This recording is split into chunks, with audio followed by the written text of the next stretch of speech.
The brain doesn't record memories like a camera. It fabricates them, actively reconstructing your past every single time you retrieve a detail, filling in gaps, and sometimes inventing entire events that never truly happened. Your most cherished recollections, the ones that define your narrative, are not fixed archives, but fluid narratives, constantly being rewritten.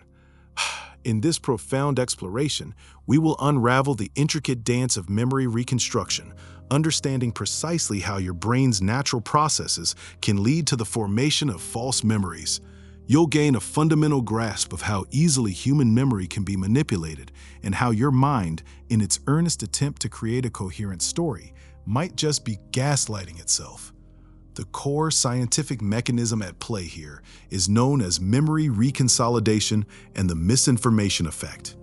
Think of your memory not as a meticulously organized library shelf where each book is perfectly preserved after its initial filing. Instead, imagine it more like a living, breathing Wikipedia page. Every time you open that page, your brain doesn't just read it, it edits it. It updates details, adds new information, and smooths over inconsistencies based on your current understanding, your mood, and even external suggestions. This isn't a flaw, it's a feature. Our brains are designed for efficiency and coherence, not perfect fidelity to every past micro-moment. When we recall an event, the neural pathways associated with that memory become temporarily unstable, like a file pulled from storage onto a desktop. While it's in this active, editable state, new information, even subtle cues, can subtly integrate itself into the original memory trace. A foundational insight into this dynamic process came from a study by Loftus and Palmer in 1974. Participants were shown videos of car accidents. Immediately after, they were asked a seemingly simple question: about how fast were the cars going when they smashed into each other? Or alternatively, about how fast were the cars going when they hit each other? Just that single word, smashed versus hit, dramatically influenced their estimates of speed. More astonishingly, when asked a week later if they recalled seeing any broken glass in the video, a significantly higher number of those who heard smashed falsely remembered seeing glass, even though there was none.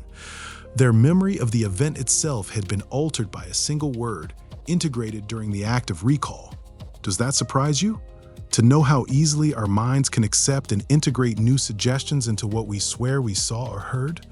If you're finding this perspective as fascinating as I do, then take a brief moment now to comment below with just one word about what you're feeling right now. Curiosity, disbelief, fascination, anything at all. And if you haven't yet, consider subscribing. It's a simple way to help this crucial understanding of memory and other insights into why people do what they do reach more minds who need to grasp these fundamental mechanisms. Your engagement tells the algorithms this science matters. Back to it. This phenomenon, where post-event information distorts or replaces details of a memory, is the misinformation effect in action. Our brains, eager to complete the picture, will take a suggestion and weave it into the fabric of our past experience, often without our conscious awareness. This means every time you reminisce, you are not just remembering, you are recreating. The implications are staggering. What if the stories we tell ourselves, the anecdotes we cherish, are not pristine recordings, but intricate, evolving collages, patched together from fragments of genuine experience and subtle threads of suggestion, rumor, or even our own unconscious biases? The true revelation, the one that fundamentally changes how you perceive the reliability of personal narratives, your own and others, is this: your brain isn't just passively susceptible to false information. It's an active, enthusiastic participant in creating its own fabricated past. This isn't about malicious intent. It's about the very architecture of memory. Imagine the last time you argued with a family member over a childhood event. One of you is adamant about a detail, the other completely contradicts it. Who's right? Often, neither of you is entirely right in the absolute sense.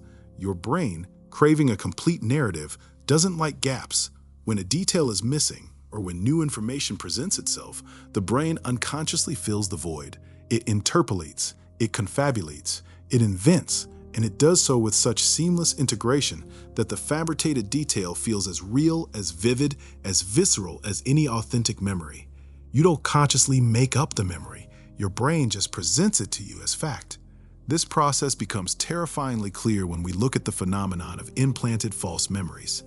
In a groundbreaking study by Wade, Gary, Reed, and Lindsay in 2002, researchers showed participants doctored photographs of themselves as children in a hot air balloon, an event that had never actually happened.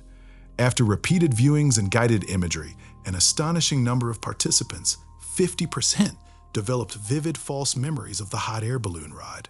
They described details about the pilot, the basket, the feeling of floating, despite having no genuine experience. Think about the sheer power of that.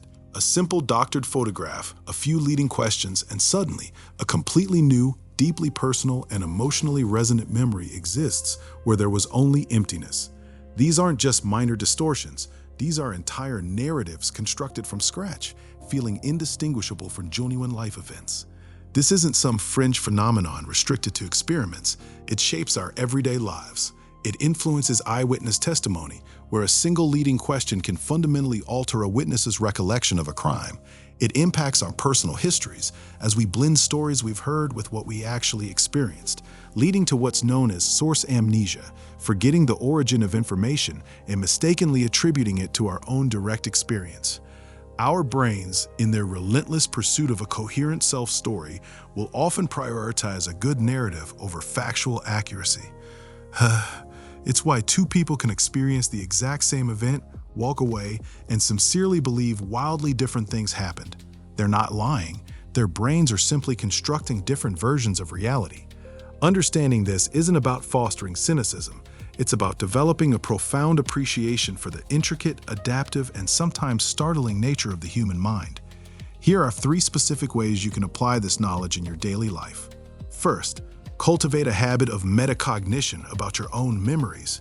Instead of automatically accepting a vivid memory as irrefutable truth, pause for a moment.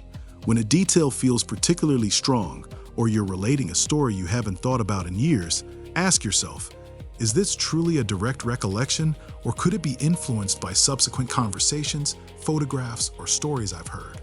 This isn't about doubting yourself into inaction, but about introducing a healthy degree of intellectual humility. For instance, if you recall a specific conversation word for word, consider that your brain is likely reconstructing dialogue based on the gist of the interaction and your general impression of the person, rather than playing back an audio recording. Second, approach the memories and narratives of others with greater empathy and understanding. When a loved one recounts an event differently than you remember it, avoid immediate accusations of lying or faulty memory. Instead, recognize that their brain, like yours, is a dynamic editor of the past. Their version isn't necessarily a deliberate misrepresentation. It's likely their brain's honest, if altered, reconstruction. This shift in perspective can diffuse countless arguments. For example, if your partner insists you said something you swear you didn't, instead of reacting defensively, you might say, "That's fascinating. My memory of that moment is different. Tell me more about what you recall," opening a door for shared understanding rather than conflict. Finally, when dealing with critical information or events that absolutely require accuracy, implement proactive memory fortification strategies. For important meetings or significant conversations, take notes in real time.